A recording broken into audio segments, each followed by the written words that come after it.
വാർത്തകളിലേക്ക്. ധർമ്മസ്ഥല കേസിൽ ശുചീകരണ തൊഴിലാളി ചിന്നയെ വിശദമായി ചോദ്യം ചെയ്യാൻ പോലീസ്. ക്ഷേത്രത്തെ തകർക്കാൻ നടത്തിയ ഗൂഢാലോചന ഉൾപ്പെടെ കണ്ടെത്തുകയാണ് ലക്ഷ്യം.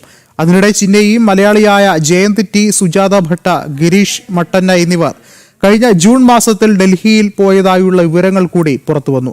ഡൽഹിയിലാണോ ഗൂഢാലോചന നടന്നതെന്നും സംശയമുണ്ട്. അതേസമയം ചിന്നയ്ക്ക് മാവോയിസ്റ്റ് ബന്ധമുള്ളതായും സൂചന. നീണ്ട 17 മണിക്കൂർ ചോദ്യം ചെയ്യലിനൊടുവിലാണ് ധർമ്മസ്ഥലയിൽ മാസ്ക്മാൻ എന്ന ശുചീകരണ തൊഴിലാളി ചിന്നയെ SIT സംഘം അറസ്റ്റ് ചെയ്തത്.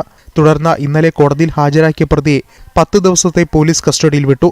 ഇന്ന് പ്രതിയിൽ നിന്നും കൂടുതൽ വിവരങ്ങൾ കണ്ടെത്താനുള്ള ശ്രമത്തിലാണ് അന്വേഷണ സംഘം. കേസിലെ ഗൂഢാലോചന ഉൾപ്പെടെയാണ് പ്രത്യേക അന്വേഷണ സംഘം അന്വേഷിക്കുന്നത്. നൂറുകണക്കിന് സ്ത്രീകളെ താൻ കുഴിച്ചിട്ടു എന്ന് ഉൾപ്പെടെ പച്ചക്കള്ളം മാസ്ക്മാൻ പറഞ്ഞത് ആർക്കുവേണ്ടിയാണ്, എന്തിനായിരുന്നു ഉദ്ദേശം, ആരെങ്കിലും സാമ്പത്തികം ഇതിനായി ഇറക്കിയിട്ടുണ്ട് തുടങ്ങിയ കാര്യങ്ങളൊക്കെയാണ് പ്രത്യേക അന്വേഷണ സംഘം തേടുന്നത്. ചിന്നയ്യ, സുജാത ഭട്ട, ഗിരീഷ് മട്ടന്ന, ജയന്ത് ടി എന്നിവർ കഴിഞ്ഞ ജൂൺ മാസത്തിൽ ഡൽഹിയിൽ പോയതായും അവിടെ വെച്ച് ഒരു രാഷ്ട്രീയ നേതാവിനെയും അഭിഭാഷകനെയും കണ്ടതായും പ്രത്യേക അന്വേഷണ സംഘം കണ്ടെത്തിയിട്ടുണ്ട്. എന്നാൽ ഡൽഹിയിൽ വെച്ച് തന്നെയാണോ ഗൂഢാലോചന നടന്നത്, കേസിൽ കൂടുതൽ പ്രതികൾ ഉണ്ടോ എന്നത് സംബന്ധിച്ചുള്ള കാര്യങ്ങളും അന്വേഷണ സംഘം പരിശോധിക്കുന്നുണ്ട്. പ്രശസ്തമായ മഞ്ജുനാഥ ക്ഷേത്രത്തെയും ക്ഷേത്രനഗരിയായ ധർമ്മസ്ഥലയെയും തകർക്കാനായുള്ള വലിയ ഗൂഢാലോചന നടത്തിയിട്ടുണ്ട് എന്നുള്ള കാര്യം വ്യക്തമാണ്.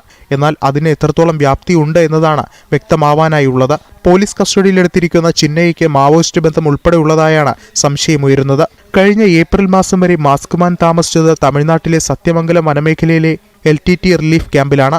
ഇവിടെ നിന്നും കർണാടകയിലെത്തിയ ഇയാൾ ഹിന്ദുമതം ഉപേക്ഷിച്ച് ക്രിസ്തുമതം സ്വീകരിച്ചതായും പ്രത്യേക സംഘത്തിന്റെ അന്വേഷണത്തിൽ കണ്ടെത്തിയിട്ടുണ്ട്. അതേസമയം അതിനുശേഷം ക്ഷേത്രത്തെ തകർക്കുന്നതിന് എന്താണ് ഇയാളെ പ്രേരിപ്പിച്ചതെന്നുൾപ്പെടെ വ്യക്തമാവേണ്ടതുണ്ട്.